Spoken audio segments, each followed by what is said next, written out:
नमस्कार छात्रों, आज मैं आपको कक्षा 10वीं विषय हिंदी इस विषय हिंदी में कहानी लिखने के बारे में मैं आपको जानकारी देता हूँ।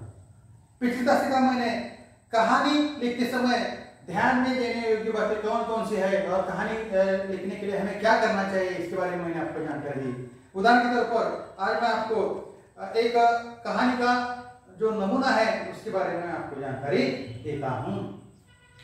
छात्रों, कहानी का प्रश्न कैसा होता है? निम्नलिखित मुद्दों के आधार पर लगभग 70 से 80 शब्दों में रोचक कहानी लिखकर उसे उचित शीर्षक दीजिए। इसके लिए 5 अंक होते हैं। मुद्दे दिए जाते हैं।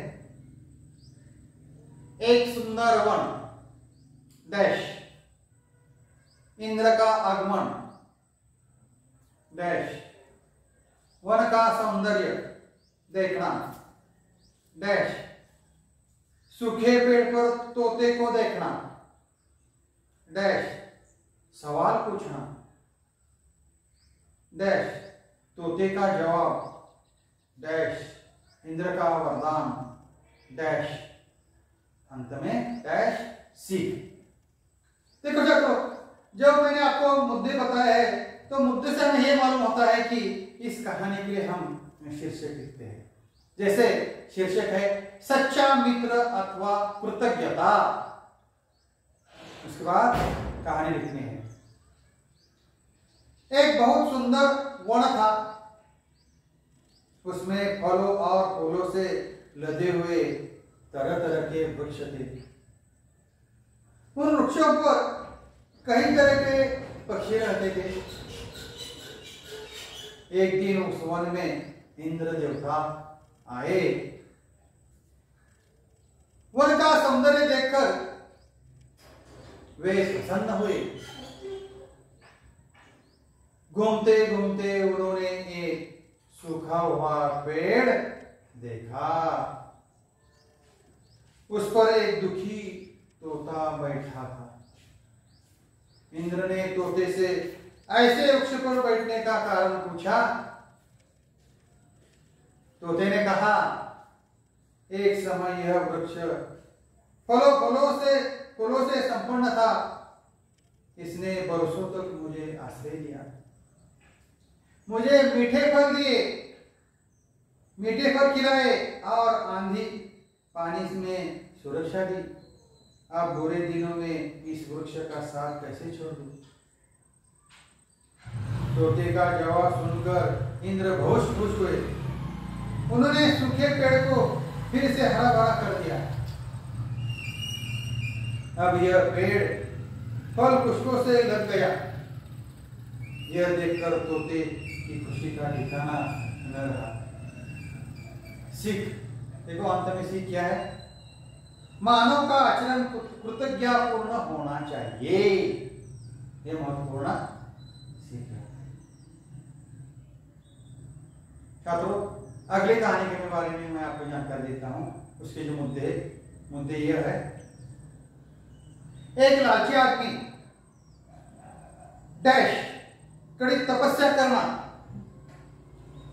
डैश, देवता का प्रसन्न होना डैश, वरदान डैश, दौड़कर जितनी जमीन घेरोगे उतनी तुम्हारी डैश, दौड़ते रहना डैश, थककर गिरना डैश, मृत्यु डैश, सीख।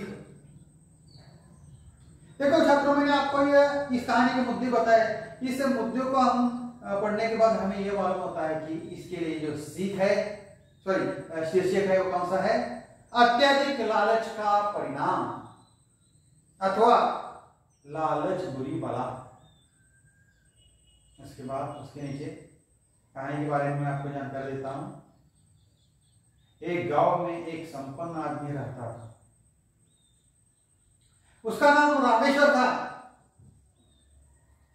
उसके पास काफी खेती बाड़ी थी, लेकिन वह बहुत लालची था।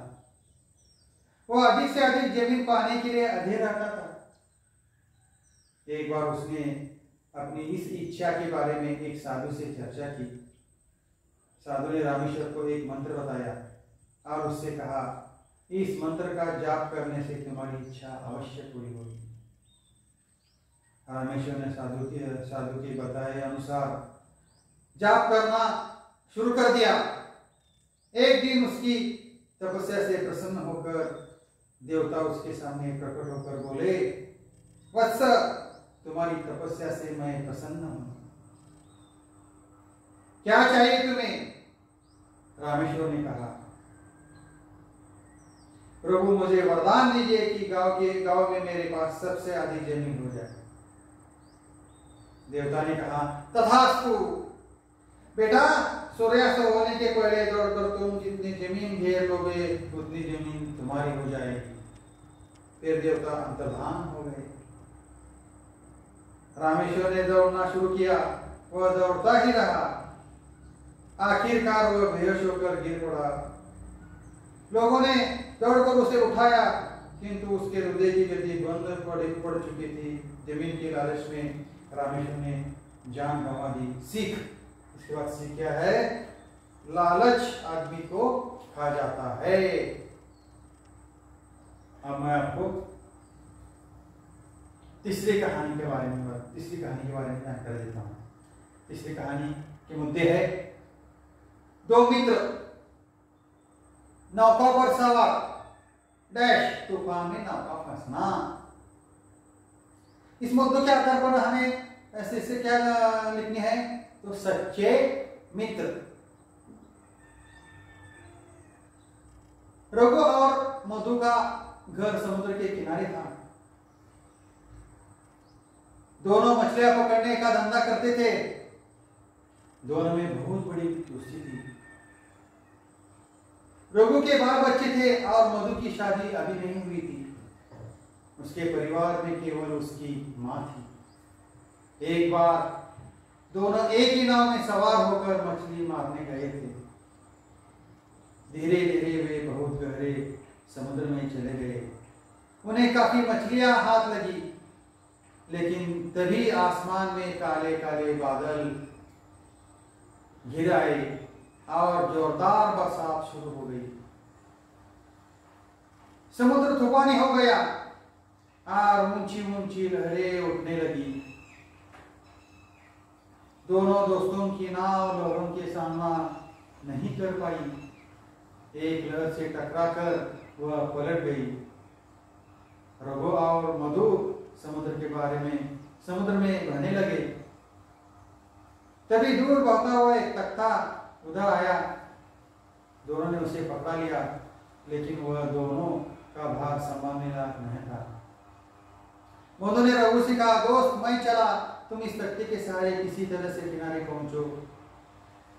तुम्हारे बाल बच्चे हैं, मैं ठहरा अकेला, और दोस्त मेरी माँ की जिम्मेदारी अब तुम पर रही। यह कहकर मधु ने तख्ता छोड़ दिया और समुद्र के अथाह जल में समा गया। रघु तख्ते के सहारे किसी की तरह समुद्र के किनारे पहुंचने में सफल हो गया।